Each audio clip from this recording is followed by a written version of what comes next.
Hello students, I'm back with the new vacancy, the most awaited vacancy, that is SBI PO. SBI PO ने paper pattern change किया हुआ है. Paper pattern क्या है इस video को डिटेल देखिएगा जरूर, बिल्कुल इसको अंत में तक रखिए, छोड़िएगा मत. इसके साथ में बीच में और चीज बताने वाला हूं और कुछ चीजें रिवील करने वाला हूं जो बीएस एजुकेशन के चैनल पे आने वाली है आने वाले वक्त में. शुरू करते हैं without any delay with this notification. SBI PO का प्रोविजनरी ऑफिसर का जो डेट आया हुआ है, सबसे पहले हम लोग डिस्कस करते हैं डेट्स. तो जिसमें डेट आप देख सकते हो, ऑनलाइन रजिस्ट्रेशन डेट है 27 तारीख से आ चुका है 16 तारीख तक, यानी 16 जनवरी तक आप फॉर्म फिल कर सकते हो. इस एग्जाम में कुल मिला के 3 फेज होते हैं, जिसमें पहला फेज होता है प्रीलिम्स, ऑनलाइन प्रीलिम्स वाला. ये होने वाला है कुछ फरवरी में. उसके बाद होगा मेंस फेज 2 एंड थर्ड होता है phase 3, that is psychometric test and interview and group exercise. ये एग्जैक्टली क्या है, इसमें क्या होता है वो भी मैं डिटेल में बताने वाला हूं. ओके, अब शुरू करते हैं नेक्स्ट पार्ट के साथ. टोटल वैकेंसीज कितनी है? वैकेंसीज में कुछ क्वेश्चंस मुझे आते रहते हैं, वो मैं समझा देता हूं. इसमें टोटल वैकेंसीज आई हुई है 600. ओके, अब इसमें कुछ बच्चों का डाउट होता है कि सर मैं अगर ईडब्ल्यूएस से बिलोंग करता हूं या फिर मैं अगर एसटी कैटेगरी से बिलोंग करता हूं तो क्या मैं सिर्फ 43 वैकेंसीज के लिए डील करने वाला हूं? The answer is no. इसका कॉन्सेप्ट क्या आप समझिए. अगर आप ईडब्ल्यूएस में आते हो तो आप लोगों को टोटल वैकेंसीज कितने मिलेगी? आपको टोटल वैकेंसीज मिलेगी ईडब्ल्यूएस की 58 प्लस जो अनरिजर्व्ड है यानी जो ओपन कैटेगरी के 240 वो भी. एग्जांपल के तौर पे अगर आपका कट ऑफ लगता है, मैं आपको समझा दूं, जरा समझ लिया आप इस बात को. अगर फॉर एग्जांपल ईडब्ल्यूएस का कट ऑफ लग रहा है, एग्जांपल दे रहा हूं मैं 48, ओके, और यूआर यानी अनरिजर्व कैटेगरी का कट ऑफ लग रहा है बच्चों 52, ओके, और अगर एक ईडब्ल्यूएस स्टूडेंट को मिल जाते हैं 56 मार्क्स तो उन्होंने अनरिजर्व कैटेगरी की जगह ली हुई है.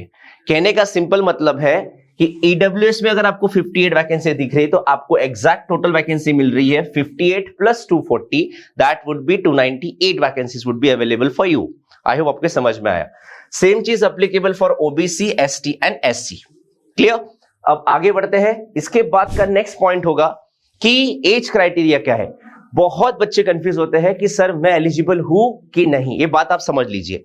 इसमें आपको बोला हुआ है कि एज 21 इयर्स के बिलो नहीं चाहिए और 30 इयर्स के अबव नहीं चाहिए. इसका कॉन्सेप्ट क्या है समझ लीजिए. अगर आपका बर्थ 1994 2 अप्रैल के बाद हुआ है, देखिए नॉट अर्लियर देन दैट, इसके बाद हुआ है तो आप 21 साल के हो, ये आप समझ लीजिए. और अगर आपका बर्थ 1/4/2003 के बाद हुआ है तो आप 30 साल के अबाउ चले गए हैं, ये आप बात समझ लीजिए. कहने का मतलब अगर आपका बर्थ 2/4/1994 से 1/4/2003 के बीच में कहीं पे आपका अगर बर्थ डेट आता है तो आप इस फॉर्म को फिल करने के एलिजिबल होते हैं. अंडरस्टूड? अब नेक्स्ट है कि सर कौन कौन लोग एलिजिबल है. ग्रेजुएशन क्राइटेरिया क्या है? क्या इसमें 60% का मिनिमम क्राइटेरिया रखा है?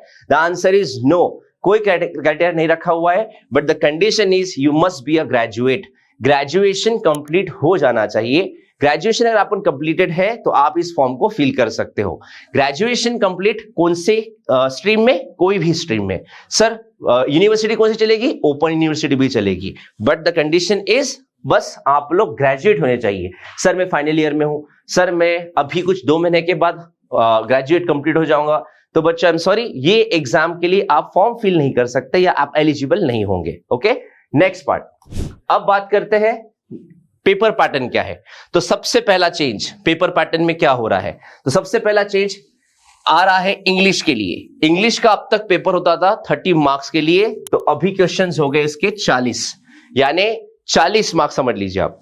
तो 40 क्वेश्चंस हो गए इंग्लिश के. क्वांट्स और रीजनिंग के 35 रहते थे, तो वो हटा के कर लिए 30 और 30. ओके, कुल मिला के पेपर 100 मार्क का ही रखा हुआ है. टाइम में कोई चेंज नहीं है, हर एक को 20 मिनट्स मिलने वाला है और 1 आवर का पेपर होगा. सही से देखिएगा, जितने नंबर ऑफ क्वेश्चंस है उतने नंबर ऑफ मार्क्स है, यानी एक क्वेश्चन 1 मार्क के लिए रहने वाला है. ओके, आई होप आपको समझा पाया मैं अच्छे से. अब इसके बाद सेकेंड पार्ट पे जाने से पहले थोड़ी सी बात और समझा दूं. क्वांटिटेटिव एप्टीट्यूड, ठीक है, इसमें क्या पूछा गया? Quantitative aptitude. एप्टीट्यूड यानी इस 30 सवालों में हर चीज दिखने वाली है.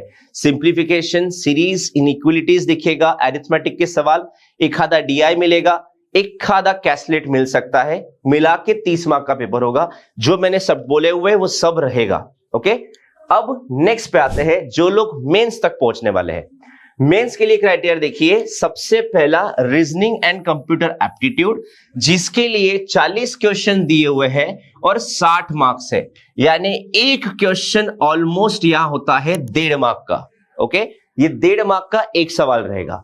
अगला देखिए डेटा एनालिसिस एंड इंटरप्रिटेशन। बच्चों इसमें सिर्फ और सिर्फ आएगा डीआई एंड कैसलेट्स, इसके अलावा और कुछ भी नहीं दिखेगा। ओके, डीआई कैसलेट्स के लिए बता दूं तो मैं एक पूरी सीरीज शुरू कर रहा हूं हमारे बीएस एजुकेशन के चैनल पे, जो मैं शुरू करूंगा एकदम बेसिक से, यानी कि a is more than b by 3 years. इसका मतलब क्या होगा, मैं यहां से एक सीरीज है वो ऑलरेडी बीएस एजुकेशन में पढ़ाता हूं, बट ये मैं अभी सबके लिए ओपन करने वाला हूं। तो ये सारी सीरीज इसी हफ्ते से शुरू होने वाली है, तो उसको जरूर देखिएगा, आपको जरूर फायदा होगा आपको, और अगर हो गया तो कमेंट में भी जरूर लिखिएगा। ओके, ये हो गया डी एंड कैसलेट्स। सही से देखिए, सिर्फ 30 क्वेश्चंस है और 60 मार्क्स है, यानी यहां पे एक सवाल आने वाला है 2 मार्क का। यहां पे अभी तक क्या होता था, कुछ सवाल 1 मार्क के, कुछ सवाल 2 मार्क के रहते थे एसबीआई में। अब उन्होंने पैटर्न में हर एक सवाल क्वांट्स का 2 मार्क का कर दिया है। इसके बाद आते हैं हम लोग जनरल अवेयरनेस पे। जनरल अवेयरनेस पे 60 क्वेश्चंस 60 मार्क्स, यानी एक क्वेश्चन 1 मार्क का रहने वाला है। सो हम लोग आते हैं इंग्लिश लैंग्वेज पे। इंग्लिश लैंग्वेज में 40 क्वेश्चंस है और 20 मार्क है, यानी हर एक क्वेश्चन आधे मार्क का रहने वाला है। अंडरस्टूड? ये करके आपका पेपर कंप्लीट होगा मेंस का। मेंस होते बराबर आप लोगों का नेक्स्ट डिस्क्रिप्टिव पेपर होने वाला है, जो अब तक 25 मार्क का होता था, अब वो 50 मार्क का हो गया है। अब तक उन्होंने उसमें सिर्फ 3 चीजें मेंशन करते थे, एसे, लेटर एंड कॉम्प्रिहेंशन, बट इस बार इन्होंने बड़ा ही प्रैक्टिकल फॉर्मेट सेटअप किया हुआ है। जो चीजें एक प्रोविजनल ऑफिसर को at the time of work लगती है, आप खुद ही सोचिए कि अगर आप जब ज्वाइन करोगे असिस्टेंट मैनेजर लेवल पे करोगे, तो you should be able to mail, give reports, situation analysis and precise writing. अगर आपको आपके कोई भी एक हायर अथॉरिटी कुछ एक प्रॉपर इंसिडेंट्स को लिखने को बोलते हैं और अगर आप उनको 6 पेज का डेटा दे रहे हो तो कोई सेंस नहीं है। सो टाइम प्रॉपर होना चाहिए, आपको प्रिसाइज राइटिंग आती है क्या, ये सब चीजें देखने के लिए आपको ये पैटर्न्स होगा। ये पैटर्न को एक्सक्यूज मी बहुत से बच्चों को पता नहीं होता कि लिखते कैसे। इसका भी वीडियो बनने वाला है, उसको डिटेल में बनेगा, जरूर देखिएगा। ओके, सो ये हो गया आपका मेंस का एग्जामिनेशन। ओके, कुल मिला के 250 मार्क का पेपर होने वाला है। इसका टाइम स्लॉट सबका अलग अलग होगा, आप सही से देखिए। रीजनिंग के लिए 50 मिनट्स है, क्वांट्स के लिए, डेटा के लिए 45 मिनट्स है, 30 क्वेश्चंस है, एम्पल ऑफ टाइम है, अच्छे से आप सॉल्व कर सकते हो। And the most important thing, जब आप एसबीआई पीओ का मेंस दोगे तो वहां पे मैक्सिमम क्वेश्चन अटेम्प्ट करने के लिए आप नहीं भागोगे। आपको इसको लास्ट ईयर की कट ऑफ अगर आप देखोगे तो कट ऑफ बहुत कम लगते हैं। कट ऑफ के ऊपर भी एक डिटेल वीडियो मैं बना के अभी कुछ 2 दिनों में पुट अप करने वाला हूं आप लोगों के यूट्यूब चैनल पे। बच्चों आगे नेक्स्ट, अब देखते हैं नेक्स्ट पैटर्न क्या होगा। अब आप इसको ध्यान से समझिए, ये है next salary psychometric test. Psychometric test में क्या है, the bank will conduct psychometric test for the personality profiling of these candidates who will be shortlisted for phase 3, मतलब जिन्होंने मेंस क्रैक किया हुआ है। Finding of the test may be placed before the interview panel for having a thorough perspective on the candidate.